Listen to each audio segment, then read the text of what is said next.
Hello दोस्तों, welcome to my classes in all in one. आज हम लोग जो बात करने वाले हैं, हमारा टॉपिक होगा कॉब डगलस प्रोडक्शन फंक्शन। तो आज हम इस टॉपिक को आइए देखते हैं कि क्या होता है कॉब डगलस प्रोडक्शन फंक्शन। तो ये है क्या, आपको हम बता दें कि इसमें दो अर्थशास्त्री थे अमेरिका के। कहाँ के? अमेरिका के दो प्रमुख अर्थशास्त्री प्रोफेसर सी डब्ल्यू कॉब तथा and professor D.H. Douglas, DOUGLAS। तो प्रोफेसर C.W. कॉब और प्रोफेसर D.H. डगलस ने, ये दोनों अमेरिका के थे। कहाँ के थे? अमेरिका के। अमेरिका। तो ये दोनों अमेरिकी अर्थशास्त्री थे। इन्होंने सन 1890 से 1922 के बीच में जो प्रोडक्शन था अमेरिका का, कहाँ का? अमेरिका का जो प्रोडक्शन था, उस प्रोडक्शन पर आउटपुट होगा। प्रोडक्शन होगा किसी चीज का, तो क्या होगा? आउटपुट होगा। उस आउटपुट पर लेबर और कैपिटल यानी कि श्रम और पूंजी का क्या प्रभाव पड़ता है, इस चीज को ज्ञात करने के लिए, यानी कि लेबर और कैपिटल का आउटपुट पर क्या प्रभाव पड़ता है, इस चीज को ज्ञात करने के लिए इन्होंने एक इंपेरिकल एनालिसिस किया। इंपेरिकल एनालिसिस मतलब कि 1890 से 1922 के दौरान इन्होंने अमेरिकी अर्थव्यवस्था को देखा और उसको गणना किया। उस गणना के आधार पर इन्होंने क्या पाया कि जो आउटपुट था, आउटपुट यदि हम माने क्यू है, तो वो आउटपुट कुछ इस प्रकार से था, ए एल की पावर अल्फा के की पावर बीटा। जहां पर क्यू क्या है? टोटल आउटपुट है, ए कांस्टेंट है, एल लेबर है, के कैपिटल है, अल्फा लेबर का क्या है? रेशियो। अल्फा क्या है? अल्फा और बीटा भी कांस्टेंट ही है और इनकी वैल्यू क्या है? Alpha plus beta equal to 1। तो प्रोफेसर C.W. कॉब और प्रोफेसर D.H. डगलस के नाम पर ही इसका नाम पड़ा है कॉब डगलस प्रोडक्शन फंक्शन। तो आइए हम इस प्रोडक्शन फंक्शन की कुछ प्रॉपर्टी के बारे में पढ़ते हैं कि प्रॉपर्टी क्या बताती है हमें कि इस फंक्शंस में क्या होता है। तो यही है Cobb Douglas production function. Cobb Douglas production function क्या है कि एक इंपीरिकल एनालिसिस किया गया, जिसके द्वारा ये पता लगाया गया कि आउटपुट पर, अमेरिका के जो भी आउटपुट था, उस आउटपुट पर लेबर और कैपिटल का क्या प्रभाव पड़ता है। यदि हम लेबर को हटा लें, कैपिटल को हटा लें, या लेबर और कैपिटल को जीरो कर दें, तो आउटपुट क्या होगा। इस चीज को उन्होंने एनालाइज किया और फिर इस प्रकार से एक फंक्शन दिया जिसे हम बोलते हैं कॉब डगलस प्रोडक्शन फंक्शन। आइए हम इस फंक्शन के बारे में थोड़ा और अच्छे से पढ़ते हैं।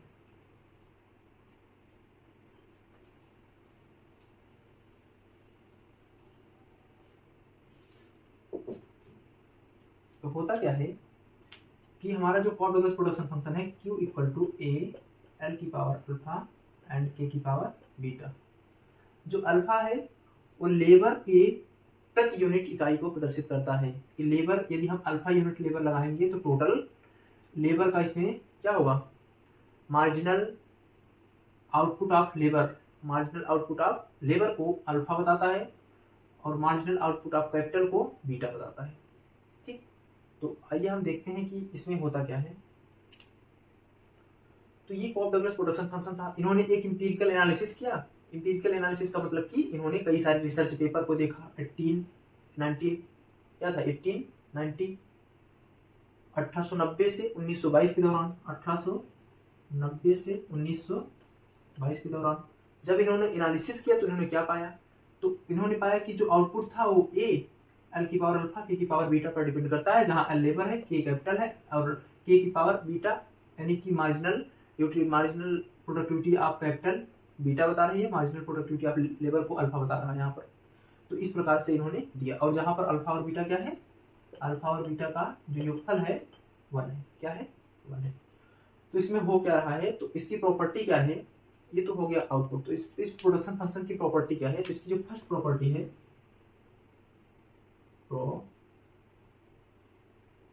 Properties of of Douglas production function, of Douglas production function.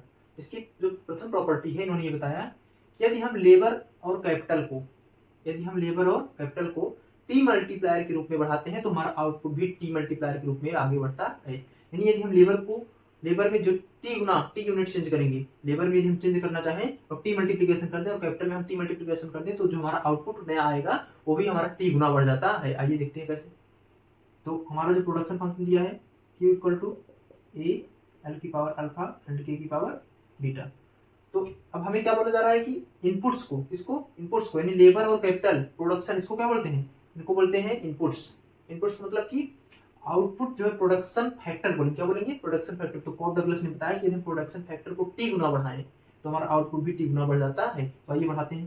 तो टी गुना बढ़ाएंगे तो क्या हो जाएगा, यहाँ एक नया आएगा क्यू डैश, मानते हैं क्यू डैश क्या होने वाला है, ए एल को बढ़ाएंगे टी गुना, क्या हो जाएगा, एल इंटू टी की पावर अल्फा और के इंटू टी की पावर बीटा, यही होने वाला है।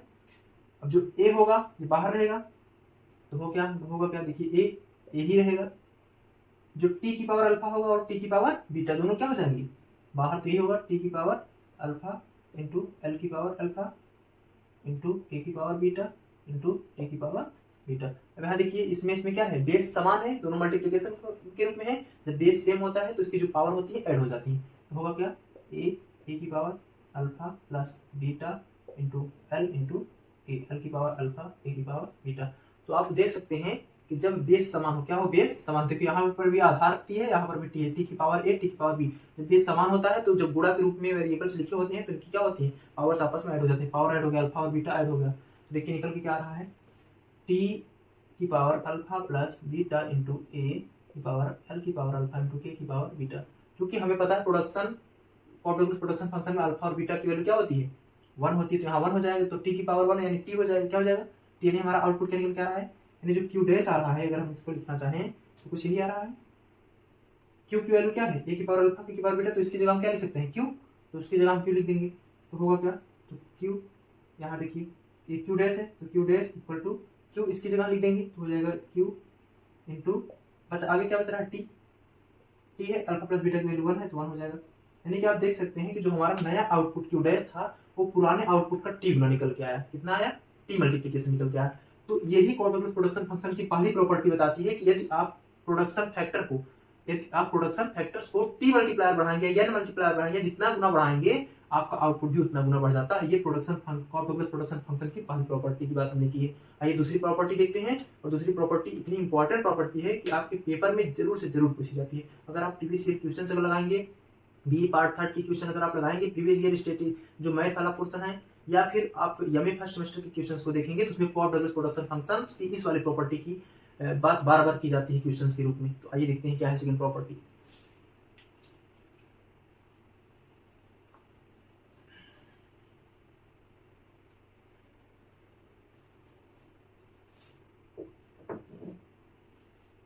जो हमारी सेकंड प्रॉपर्टी है क्वाड्रेटिक प्रोडक्शन फंक्शन की, वो बोलती है कि इलास्टिसिटी ऑफ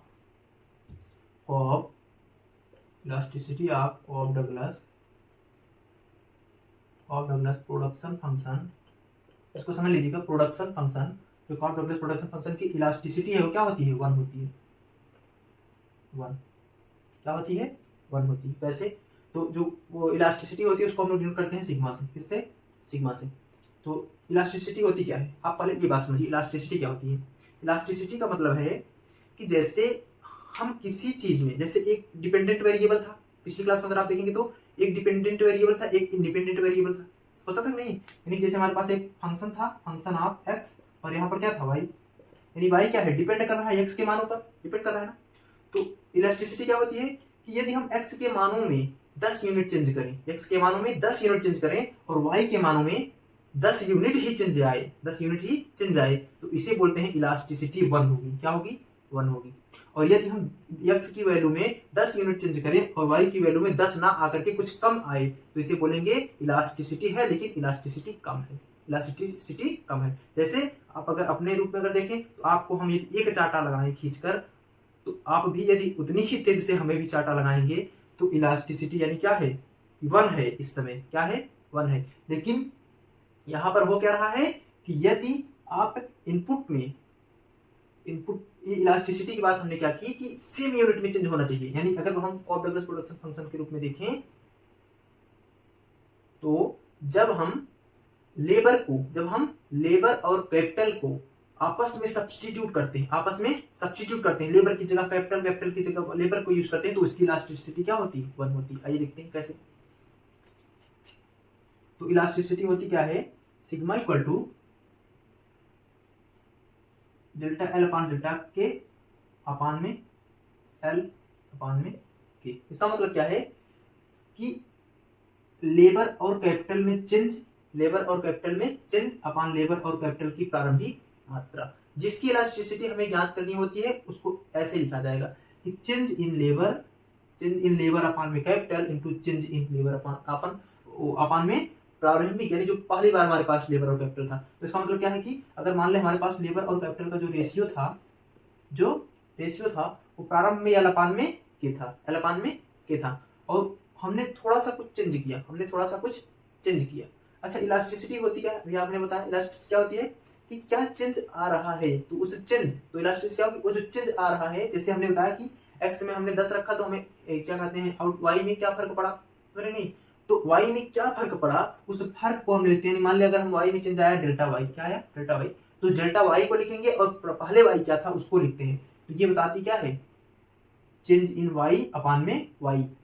तो ये हो जाएगी, इसी को बोलते हैं परसेंटेज। क्या बोलते हैं? परसेंटेज। जब परसेंटेज लगा देते हैं तो परसेंटेज चेंज अपान में इनिशियल परसेंटेज चेंज, तो यही होता है इलास्टिसिटी। क्या होता है? इलास्टिसिटी। तो यहाँ क्या होने वाला है कि लेबर और कैपिटल यानी change in labour capital upon में प्रारंभिक लेबर कैपिटल अपान में marginal rate of substitution, change in marginal rate of substitution upon में प्रारंभिक मार्जिनल रेट ऑफ सब्स्टिट्यूशन।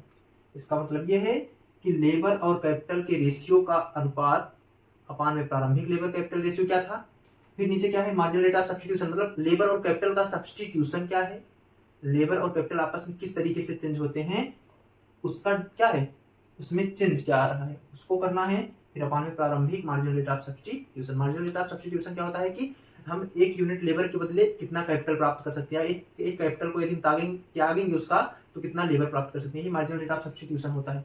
तो आइए हम इस चीज को ज्ञात करने का प्रयास, पहले मार्जिनल रेट ऑफ सब्स्टिट्यूशन को आपको बताते हैं होता क्या। तो ये हमारा होता है इलास्टिसिटी। अब इसको हम देखो कैसे 1 आता है, इसको हम आइए देखते हैं।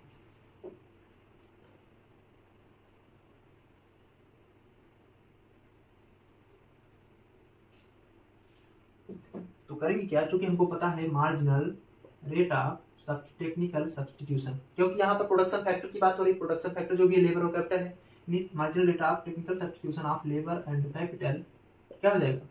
तो जब इसको हम मार्जिनल रेट की बात करते हैं, मार्जिनल रेट का मतलब ये होता है कि चेंज इन यूनिट क्वांटिटी, यानी एक यूनिट के बराबर चेंज हो रहा है, यानी यहाँ हो जाएगा marginal productivity of labour upon में मार्जिनल प्रोडक्टिविटी ऑफ कैपिटल, ये होने वाला है। अब मार्जिनल प्रोडक्टिविटी क्या होता है, तो जैसे हमारे पास मान लीजिए क्या दिया है, आउटपुट। क्या आउटपुट हमारा क्या था? क्यू था ना।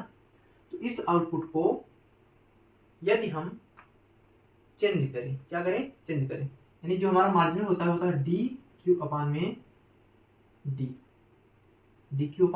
D. Marginal productivity of labour का वैल्यू बताइए। मार्जिनल प्रोडक्टिविटी ऑफ लेबर आएगी टोटल आउटपुट, जैसे मान टोटल आउटपुट क्यों था तो इसका हम एल से भाग दे देंगे, तो ये क्या निकल रहा था? एवरेज प्रोडक्टिविटी ऑफ लेबर, ये तो एवरेज हो गया। अब इसमें मार्जिनल निकालना है, क्या निकालना है? मार्जिनल कैसे निकलता है? लेबर में एक यूनिट चेंज कीजिए डेल्टा एल, तो आउटपुट में क्या चेंज हुआ? Delta Q. तो ये जो delta Q by delta L है, यही होता है मार्जिनल, ये क्या हो जाएगा? अभी हो जाएगा मार्जिनल प्रोडक्टिविटी ऑफ लेबर।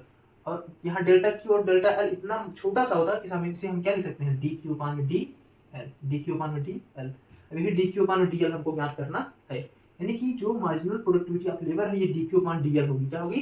यानी यदि हम आउटपुट को, जो भी हमारा आउटपुट आ रहा है उसका हम यदि एल के सापेक्ष डिफरेंशिएशन कर देते हैं तो हमें मार्जिनल प्रोडक्टिविटी ऑफ लेबर निकल जाएगी, और यदि हम डी क्यू अपान डी के कर देते हैं तो हमें मार्जिनल प्रोडक्टिविटी ऑफ कैपिटल मिल जाएगी। इसको यहाँ पर रख देंगे तो हमें ये वैल्यू मिल जाएगी। तो नहीं, इस वैल्यू को फिर ले जाकर कहाँ रख देंगे, इलास्टिसिटी वाले फार्मूले में, वहां से हमें मिल जाएगा। देखिए क्या निकलता है।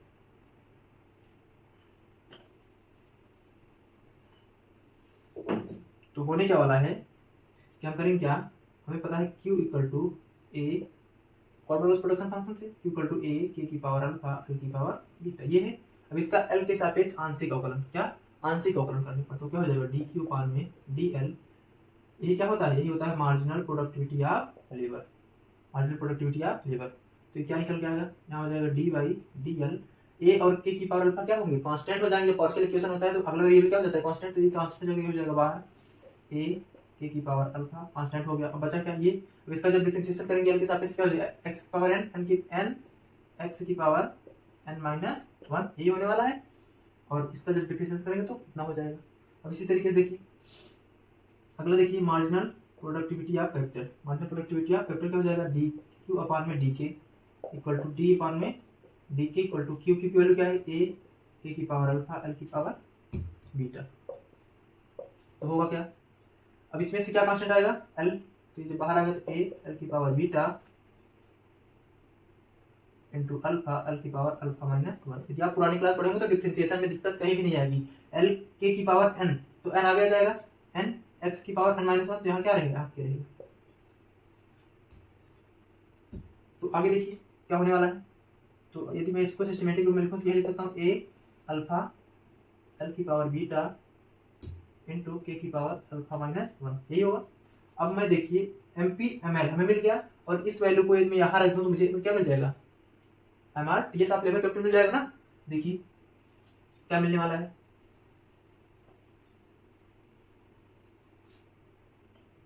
ये क्या है, ये एम ई एल है, एम पी के है, क्या मार्जिनल प्रोडक्टिविटी आप क्या है कैपिटल है, और ये मार्जिनल प्रोडक्टिविटी आप क्या है लेबर है। तो यहाँ से देखिए क्या होगा, तो हो जाएगा हमारा, इसको भी रेज कर देता हूँ, तो हो जाएगा M R T S of labour and capital equal to marginal productivity of labour upon marginal productivity of capital, ये होगा। अब इस वैल्यू को रख दीजिए, इसको रखने का मतलब क्या है कि ये वैल्यू यहाँ रख दीजिए, क्योंकि ये दोनों वैल्यू इन्हीं की है ना, मार्जिनल प्रोडक्टिविटी ऑफ लेबर ये है, मार्जिनल प्रोडक्टिविटी ऑफ कैपिटल ये है, तो इनका रेशियो कर दीजिए। तो होगा क्या, देखिए जरा ध्यान से, अगर मैं यही अगर लिख दूँ तो यही होगा, ये यहाँ कर दूँ इसके ऊपर ए अल्फा एल की पावर बीटा ए की पावर अल्फा माइनस वन। तो देखिए इसमें क्या कट रहा है, ए कट जाएगा, बचेगा क्या बीटा अपान में अल्फा, बीटा अपान में अल्फा। और आपको ये भी पता है कि alpha plus beta equal to क्या होता है वन होता है। तो यहाँ पर आप रखिए, देखिए बीटा आगे आ गया, बचा क्या के की पावर अल्फा, क्या के की पावर अल्फा। अभी के की पावर अल्फा माइनस वन ऊपर ले जाइए, अल्फा माइनस वन को आप क्या ले सकते हैं यहाँ से, अल्फा माइनस वन जब इधर आएगा क्या हो जाएगा बीटा माइनस बीटा हो जाएगा, जब यहाँ माइनस बीटा आएगा, माइनस बीटा जब यहाँ पर आएगा, देखिए ध्यान से अल्फा माइनस वन यहाँ से आप निकालेंगे तो अल्फा वन इधर आएगा तो माइनस वन हो जाएगा इक्वल टू माइनस बीटा। तो यहाँ अल्फा माइनस वन की जगह क्या लिख सकता हूँ माइनस बीटा, और माइनस बीटा है नीचे तो ऊपर जाए क्या हो जाएगा के की पावर बीटा, तो हो जाएगा के की पावर बीटा इंटू बचा क्या एल एल की power beta minus one, L की power beta minus one upon में क्या बच रहा है नीचे एल की पावर बीटा अपान में एल की पावर बीटा, ये बच रहा है। तो जब आप के बेस सेम है, घाते पावर जुड़ जाएंगी, अल्फा प्लस बीटा की वैल्यू क्या हो जाएगी वन हो जाएगी, तो यहाँ क्या निकल गया कि, तो देखिए ध्यान से क्या होने वाला है, marginal rate of technical substitution of labour and capital equal to B K L की power beta minus one upon में अल्फा एल की पावर बीटा। अब इसको नीचे भेजिए, इसको नीचे भेजिए तो यहाँ से क्या होगा beta minus one, beta minus one को इधर ले आएंगे, अल्फा उधर जाएगा माइनस अल्फा हो जाएगा, तो इसके इसमें क्या लिख सकते हैं माइनस अल्फा, और ये माइनस अल्फा जब नीचे आएगा तो क्या हो जाएगा प्लस अल्फा, यानी कुछ इस तरीके से एल की पावर अल्फा, आधार समान है घाते क्या हो जाएंगे जुड़ जाएंगे, तो फिर से वही हो जाएगा बी के अपान में अल्फा और एल की पावर अल्फा प्लस बीटा, और अल्फा प्लस बीटा की वैल्यू क्या होती है वन, तो इसकी जगह क्या हो जाएगा वन। थोड़ा जगह की प्रॉब्लम है इसलिए हमें मिटा के ऐसे ही समझाना पड़ता है, आप लोग समझने का प्रयास कीजिए। तो ये हमें आ गया क्या marginal rate of technical substitution of labour and capital. अब आइए हम इलास्टिसिटी के फार्मूले पे चलते हैं, आप इसको ध्यान दीजिएगा।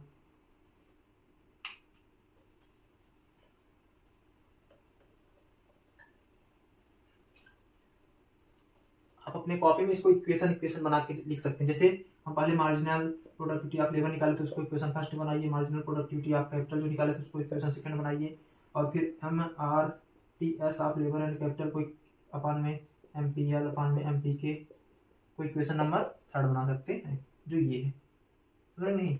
अब इससे वही लिखेंगे समीकरण 3 से मान रखने पर, तो क्या हो जाएगा, डेल्टा के अपान में डेल्टा एल अपान में के बाई एल अपान में क्या हो जाएगा, ये वैल्यू आएगी नीचे, ये नहीं आएगी। यहाँ से देखिए क्या आएगी, हमारी वैल्यू क्या थी, चेंज इन MR, चाहे MRS बोलिए चाहे MRTS बोलिए, ठीक, MRTS अपान में MRTS, तो ये वैल्यू रखिए, इसमें चेंज करिए, तो होगा क्या हमारे हिसाब से, देखिए डेल्टा के अपान में डेल्टा एल अपान में के अपान में एल अपान में चेंज इन MRTS, मतलब इसमें क्या हो जाएगा, चेंज यानी कि डिफरेंस ऑफ बीटा के अपान में अल्फा एल अपान में बीटा के अपान में अल्फा एल, और यहाँ क्या बीटा अपान अल्फा क्या है, कांस्टेंट है, बाहर आ जाएगा।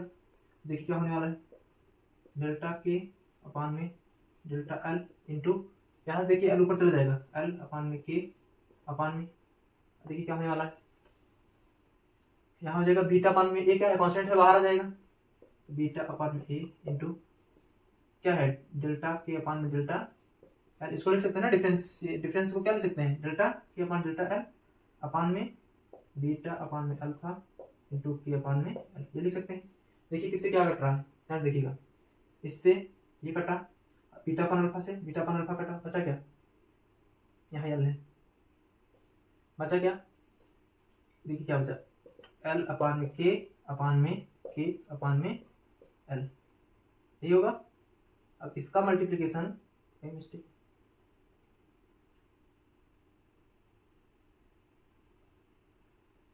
अच्छा एक सेकंड, यहाँ के अपान एल है लेकिन यहाँ बीच वाला पोर्शन में लिखना पड़ेगा हमें, तो यहाँ क्या बच रहा है, तो ये जो है जब यहाँ ऊपर आएगा, कहाँ आएगा, ऊपर, तो देखिए क्या होगा, क्योंकि ये डिवाइड के रूप में ऊपर आएगा मल्टीप्लीकेशन, तो मल्टीप्लीकेशन हो जाएगा एल अपान में क्या हो जाएगा, अब एल अपान में के यहाँ आ जाएगा, तो ये जब अब इसमें डिवाइड है तो आपको ये चीज़ पता होनी चाहिए कि जैसे कोई संख्या लिखी होती है 3/4 डिवाइड बाई 5/9, ऐसे अगर लिखी होती है तो इसको मल्टीप्लीकेशन करने के लिए क्या करते हैं, यहाँ मल्टीप्लीकेशन का सिंबल लगाते हैं और इसको पलट देते हैं, यहाँ हो जाएगा 9/5, ये होता है, तो ऐसे यहाँ पर भी हुआ है, ठीक, क्योंकि ये इससे डिवाइड में था तो ऊपर गया क्या हो गया, मल्टीप्लीकेशन हो गया, लेकिन पलट गया, क्या हो गया, लेबर अपान में कैपिटल हो गया। फिर देखिए अब यहाँ पर ये डिवाइड में है, ऊपर जाएगा क्या हो जाएगा, पलट जाएगा, तो क्या हो जाएगा, लेबर अपान में कैपिटल, तो ये देखिए जब इसको आप ऐसे करेंगे डिवाइड में, लेबर अपान कैपिटल लिखेंगे, जब यहाँ जाएगा पलट जाएगा, कैपिटल अपान में लेबर हो जाएगा, मल्टीप्लिकेशन हो जाएगा, एल सी एल कटा 1 7 कटा, क्या आ गया 1, इसीलिए बोला जाता है कॉफ डगलस प्रोडक्शन फंक्शन में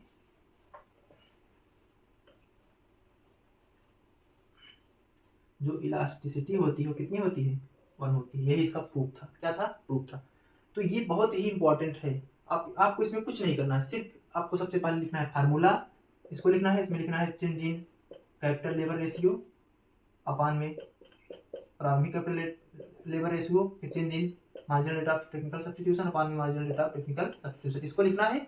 फिर marginal rate of technical substitution क्या होता है कि मार्जिनल रेट ऑफ टेक्निकल में है क्या क्या क्या क्या है बताइए, लेबर है, कैपिटल है, तो change in labour, change in capital यानी marginal productivity of labour, marginal productivity of capital, marginal productivity of labour, marginal productivity of labour को ज्ञात कर लीजिए, मार्जिनल प्रोडक्टिविटी ऑफ कैपिटल को ज्ञात कर लीजिए, इसको ज्ञात करके इसका रेशियो कर दीजिए तो हमें क्या मिल जाएगा, MRTS मिल जाएगा। अभी इस MRTS से क्या करेंगे आप, क्योंकि यहाँ चेंज है तो यहाँ पर डेल्टा लगा दीजिए, ऊपर डेल्टा लगाएंगे, जो डिफरेंशिएशन करते हैं जो कांस्टेंट होता है क्या होता है, बाहर आ जाता है, बाकी बचता है वही रहता है, तो ऊपर भी वही था, ये कट गया, बचा क्या, ये तो ये सिंपल था। बाकी इसको लिख करके आप बहुत थोड़ा बड़ा कर सकते हैं, क्योंकि आपको पेपर में अगर देना है तो ये तो एक शॉर्ट तरीका होगा कि ऐसे याद कर लीजिए, लेकिन यदि आप पेपर में करेंगे तो उसको लिखेंगे equation number first, equation number second, equation number third, इस तरीके से करेंगे, ठीक है। तो ये प्रॉपर्टी आप जरूर पढ़ लीजिए, पेपर में जरूर से जरूर आएगी, मेरी 100% गारंटी।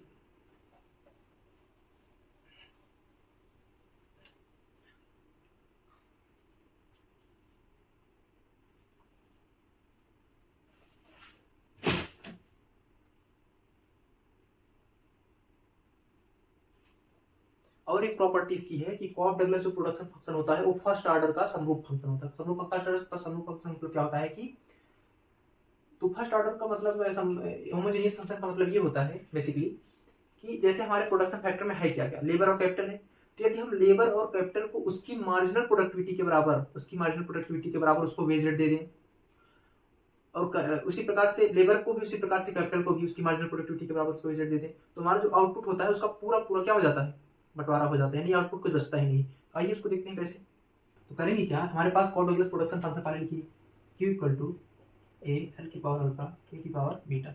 अब इसमें लॉग लेते हैं तो हो जाएगा log Q equal to log A plus alpha log L plus beta log K. आपको पता होगा कि लॉग m की पावर n का होता है n log n, यानी n आगे आ जाता है वो वहाँ पीछे रहता है। तो इसको करिए, तो इसका सबसे पहले क्या करेंगे, l के सापेक्ष आंशिक अवकलन। आंशिक अवकलन क्या होता है कि जिसके सापेक्ष करेंगे वो वेरिएबल रहेगा, बाकी सारे कांस्टेंट हो जाएंगे, क्या हो जाएंगे, कांस्टेंट। अगर नहीं पता है तो पुरानी क्लासेस आप लोग देख लीजिए। तो देखिए क्या होगा, l के सापेक्ष आंशिक अवकलन करने पर होगा क्या, तो यहाँ हो जाएगा D by D L R log Q equal to, अब इसको डायरेक्ट लिखते हैं। देखिए ए इतना कांस्टेंट है, इसका क्या हो जाएगा 0। इसमें देखिए लॉग एल का, ध्यान से देखिएगा, इसमें जब हम लॉग एल का करेंगे, एल के सापेक्ष कर रहे हैं तो अल्फा कांस्टेंट हो जाएगा क्या बाहर, D by D log x. Log का डिफरेंशिएशन क्या होता है 1 में एक्स, यानी 1 में एल हो जाएगा। तो डी एल में डी एल क्या हो जाएगा 0 हो जाएगा, तो बचेगा क्या, और ये पूरा क्या है कांस्टेंट है, क्या हो जाएगा 0 हो जाएगा। तो इसमें निकल के क्या आ रहा है अल्फा अपान में एल, ये निकल के आ रहा है। और इसका करेंगे तो क्या हो जाएगा लॉग एक्स का 1 में एक्स, यानी 1 में Q into D Q by D L. अब इस क्यू को उधर भेज दो, क्यू को उधर भेजो तो क्या हो जाएगा अल्फा अपान में एल इंटू क्यू। इसको लिख क्या सकते हो Q by L into alpha, Q by L into alpha. ये है D Q by D L, Q by L क्या लिख सकते हो, एवरेज प्रोडक्टिविटी ऑफ लेबर, क्योंकि क्यों क्या है टोटल प्रोडक्टिविटी है, उसमें लेबर से डिवाइड कर दिए, लेबर की संख्या क्या हो जाएगा और एवरेज प्रोडक्टिविटी ऑफ लेबर जाएगा, यानी इसको क्या लिख सकते हो alpha into average productivity of labour. लेकिन अभी आप बस इतना समझिए कितना है। सेकंड देखिए, इसको हम मानते हैं इक्वेशन नंबर फर्स्ट। अब सेकंड देखिए, अब पुनः इसका केस किसके सापेक्ष, के सापेक्ष डिफरेंशिएशन करेंगे आप, जब आप इसका के सापेक्ष डिफरेंशिएशन करेंगे देखिए क्या आने वाला है।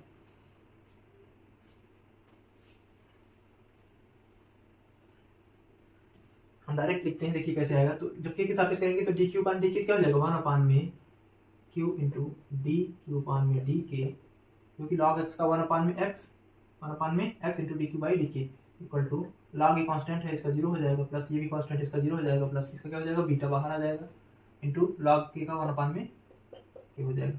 तो इसको जब हम लिखेंगे तो क्या डी क्यू अपान में डी के इक्वल टू बीटा अपान में के इंटू क्यू, इक्वेशन नंबर 2 और इक्वेशन नंबर फर्स्ट। अब इक्वेशन नंबर फर्स्ट और सेकंड को हम ऐड कर देते हैं, करिए। जब इसको ऐड करेंगे आप तो क्या निकल के आएगा, ध्यान से देखिएगा, निकल के आएगा डी क्यू अपान में डी के, यहाँ पर क्या है प्लस डी क्यू अपान में डी क्यू अपान में डी एल। एक काम करिएगा, यहाँ पर क्यू अल्फा है ना, अल्फा इंटू क्यू, समझिए लेबर को आप इधर ले आ दीजिए, इस इक्वेशन को थोड़ा सा चेंज कर लीजिएगा कि यहाँ पर बीटा इंटू क्यू को रोकिए, के को उधर भेज दीजिए, तो क्या निकल के आएगा के इंटू डी क्यू अपान में डी क्यू अपान डी के इक्वल टू बीटा क्यू, ये निकल के आएगा। और ऐसे यहाँ पर क्या निकल के आएगा, ऐसे यहाँ निकल के आ जाएगा एल इधर चला आएगा, तो यहाँ क्या निकल जाएगा अल्फा इंटू क्यू, ये निकल के आएगा। अब यहाँ पर आप रखिए एल, यहाँ क्या है इसकी जगह क्या लिखना है के इंटू डी क्यू अपान डी एल इंटू एल। अब इसको इक्वेशन नंबर सेकंड ही समझिए, इक्वेशन नंबर फर्स्ट। अब इसको ऐड करिएगा, देखिएगा इसको जब करेंगे तो क्या हो जाएगा alpha into Q plus beta into Q. यहाँ से क्या कॉमन है, क्यू कॉमन है, क्यू कॉमन ले लीजिए, क्यू कॉमन लेंगे तो बचेगा अल्फा प्लस बीटा की वैल्यू क्या होती है 1, यानी क्या आ गया क्यू। यानी आप अगर ध्यान से देखेंगे तो हमें निकल के क्या आ रहा है, ध्यान से देखिएगा। यानी हमारा जो आंसर आ रहा है के इंटू डी क्यू अपान में D K plus L into dq upon dl equal to Q. इसका मतलब क्या है, यदि हम कैपिटल को उसकी मार्जिनल प्रोडक्टिविटी, कैपिटल की क्या है marginal productivity into total capital, labour क्या है marginal productivity of labour into total labour, यानी कि मार्जिनल प्रोडक्ट जैसे का आपको बोल दिया जाए कि मार्जिनल प्रोडक्टिविटी मतलब क्या है कि एक यूनिट का दाम कितना, एक यूनिट का दाम, यानी लेबर की एक दिन की मजदूरी, क्या कह रहे हैं, क्या कह सकते हैं कि एक लेबर की मजदूरी इनटू टोटल लेबर, एक लेबर की मजदूरी इनटू टोटल लेबर, एक कैपिटल की मजदूरी, एक कैपिटल का इंटरेस्ट रेट मिलता है कैपिटल को, तो एक कैपिटल का interest rate into total capital, एक लेबर का wage rate into total labour, तो क्या हो जाएगा टोटल हो जाएगा, यानी टोटल अगर हम कर देंगे इनका तो क्या आ जाएगा क्यू, यानी कि ये बता रहा है कि ये कॉफ डगलस प्रोडक्शन फंक्शन क्या है। इस वाले प्रॉपर्टी से आपको क्या पता चला कि Cobb Douglas production function first order का होमोजेनियस प्रोडक्शन फंक्शन है।